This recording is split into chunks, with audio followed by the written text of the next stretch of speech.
Peleburan koalisi, Ketua Umum PAN Zulkifli Hasan menyebut belum menentukan sikap politik apakah akan bergabung dengan poros koalisi Gerindra dan PKB atau ke poros koalisi yang digawangi PDI Perjuangan.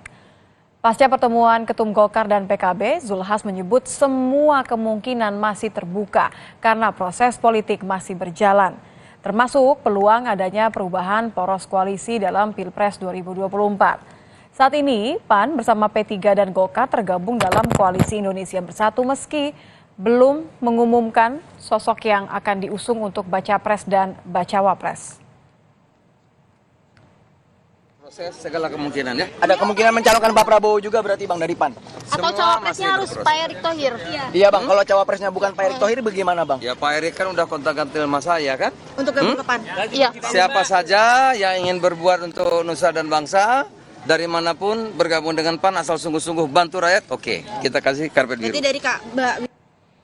Ya, terlepas dari wacana bergabungnya Golkar dengan Koalisi Kebangkitan Indonesia Raya, Ketua DPP PKB Daniel Johan menyebut telah memiliki kesepakatan dengan Gerindra terkait penetapan bacawa pres pendamping Prabowo Subianto. Meski belum ada pengumuman resmi, PKB menegaskan kesepakatan akan mengacu pada deklarasi koalisi. Bergabungnya partai lain dalam koalisi tidak akan mengubah kesepakatan tersebut. Sebelumnya, Ketum PKB Muhaimin Iskandar belak-belakan menyebut siap mendampingi Prabowo Subianto maju di Pilpres 2024. Memang ada usulan dari Golkar untuk Pak Erlangga, biar kita berikan ruang kepada Ketua Umum untuk membahas dan merumuskan dan menentukan. Jauh ini Koalisi Kebangkitan Indonesia Raya itu sangat solid karena kan semua tetap komit memegang piagam deklarasi. Ya. Jadi dengan berpegangan pada itu kami memiliki keyakinan yang kuat. Jadi persoalan deklarasi hanya menunggu waktu dan mudah-mudahan di akhir Mei ini akan diumumkan. Baik PKB maupun Golkar sama-sama ingin kursi bacawa pres. Siapa yang punya peluang lebih besar dan sejauh mana keputusan ini akan mengubah peta koalisi? Kita akan bahas bersama dengan Ahmad Khairul Umam, dosen ilmu politik Universitas Paramadina. Selamat malam Mas Umam. Selamat malam Mbak Nitya. Mas Umam, Anda menilai bahwa upaya perluasan koalisi ini semata-mata sebagai cara untuk menang Pilpres dan Pileg atau justru malah menemukan koalisi yang mana yang bisa mengusung masing-masing ketum sebagai bacawa pres? Ya, target utama dari masing-masing ketua umum partai politik adalah untuk mengonsolidasikan basis pemilih loyalnya untuk kemudian diharapkan bisa mendapatkan kotel efek atau efek ekor jas. Nah, oleh karena itu masing-masing elit partai politik tentu akan menetapkan target tertingginya untuk menjadi kontestan di pemilu dalam konteks ini Pilpres 2024 mendatang. Akan tetapi karena dari berbagai pertimbangan terutama faktor elektabilitas, faktor jaringan, faktor logistik, maka tidak bisa kemudian semua terwadahi.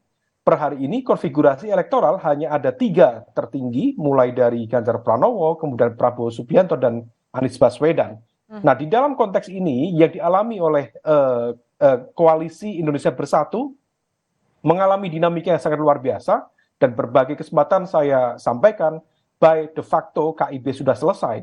Oleh karena itu Golkar sendiri kemudian seperti layangan putus. Nah kemudian mencoba untuk mencari tempat berlabuh dan salah satunya adalah bersama Gerindra masuk dalam satu skema yang sebelumnya sudah dideklarasikan bersama PKB, yaitu Koalisi Kebangkitan Indonesia Raya. Problemnya adalah dalam konteks penentuan capres sudah clear Pak Prabowo. Ya, tetapi dalam penentuan cawapresnya terjadi benturan kepentingan dan masing-masing agenda kepentingan partai tentu akan menempatkan posisi ketumnya menjadi posisi cawapres. Disinilah kemudian ruang negosiasi dengan segala kompensasi akan terus dilakukan, tetapi ternyata sepertinya yang dilakukan oleh Golkar dan juga PKB juga dibayang-bayangi oleh PAN. PAN sendiri memang tidak menjagokan Pak Zulkifli Hasan, tetapi ada nama lain. Salah satunya yang tadi disebut oleh Kompas, yaitu Pak Erick Thohir. tentu dengan skema yang beragam, mulai dari skema politik transaksional atau skema naturalisasi politik. Oke, tapi kan yang terus terang, maaf saya potong, tapi kan yang kemudian sudah terus terang, sudah ada pertemuan ini kan paling tidak baru Erlangga dan Caimin begitu kan ya. Pertanyaannya adalah karena Gerindra dan PKB ini sudah berkoalisi lama, apa yang akan terjadi menurut Anda kalau keinginan dari deklarasi PKB agar ketumnya menjadi bacawa pres tidak terjadi? Apa yang akan dilakukan oleh PKB kalau bukan Caimin yang menjadi bacawa presnya Prabowo? Ya, Caimin sebenarnya sudah mengajukan proposal untuk menjadi cawapres Pak Prabowo itu sudah cukup lama. Tetapi problemnya negosiasi itu belum selesai dan sepertinya Pak Prabowo sendiri masih memiliki keyakinan bahwa ada tokoh lain yang sekiranya memiliki kekuatan elektoral untuk mengantarkan kepada kemenangan di Pilpres 2024 mendatang.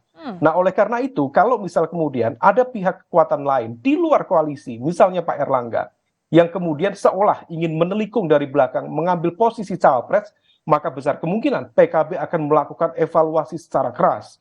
Dan dalam konteks ini bisa kemudian upaya itu dilakukan dengan keluar dari koalisi Kebangkitan Indonesia Raya yang sudah dirumuskan selama ini, dirancang selama ini, atau sebaliknya, bisa saja kemudian PKB atau dalam konteks ini Caimin menerima realitas politik asal mendapatkan kompensasi yang jelas. Oke, jadi berapa harga yang harus dibayar Gerindra dan juga seberapa banyak yang harus diberikan oleh Golkar supaya tidak pecah koalisinya?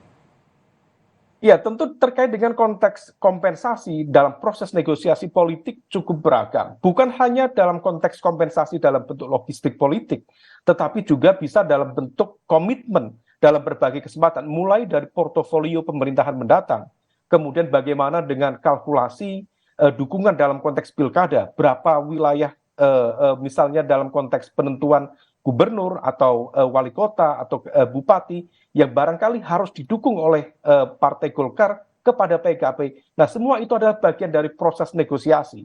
Tetapi per hari ini tampaknya Caimin sendiri sudah memiliki patokan standar yang tinggi. Dan di saat yang sama kita tahu PKB sudah mengikhtiarkan untuk mencawapreskan Caimin bukan dari hari ini, tetapi sejak 2018 yang lalu. Artinya, kalau misal kemudian terjadi situasi yang tidak diinginkan, di luar dugaan, di luar kalkulasi, hanya karena ada force major dari situasi kekuatan partai politik lain yang menelikung situasi di tengah jalan, maka rasanya Caimin bukan kemudian mengejar kekuatan logistik atau kompensasi itu, tetapi ada pride, harga diri politik yang harus dia perjuangkan.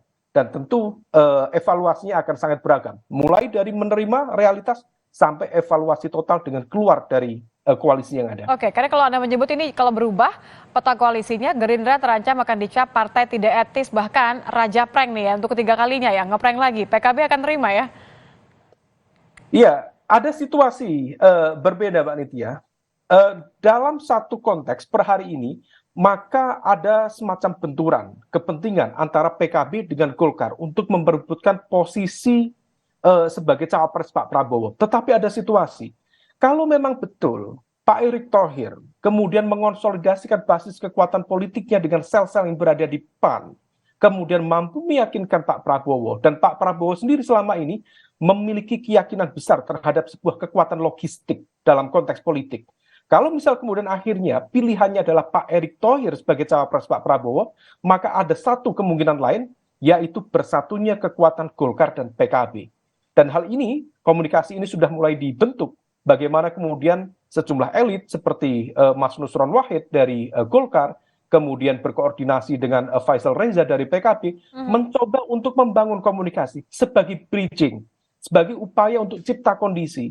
Jika ada situasi yang di luar ekspektasi masing-masing partai politik, misalnya kemudian PAN dengan segala justifikasi kekuatan logistik yang dibawa oleh Erick Thohir, maka kemudian PKB bersama Golkar berpotensi membentuk alternatif koalisi baru.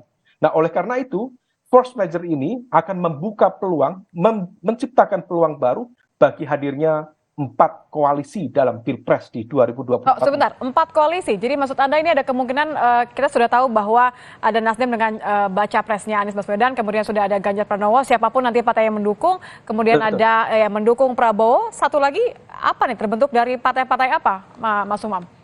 Ya, tadi yang saya jelaskan, kalau misal kemudian Pak Prabowo kemudian akhirnya mengambil Erick Thohir dengan menggunakan sekoci Partai PAN sebagai cawapres, maka kemudian Golkar dan juga PKB berpotensi menjadi satu. Hari ini Golkar memiliki kekuatan 14,8% di kursi parlemen. Di saat yang sama PKB memiliki 10,1%.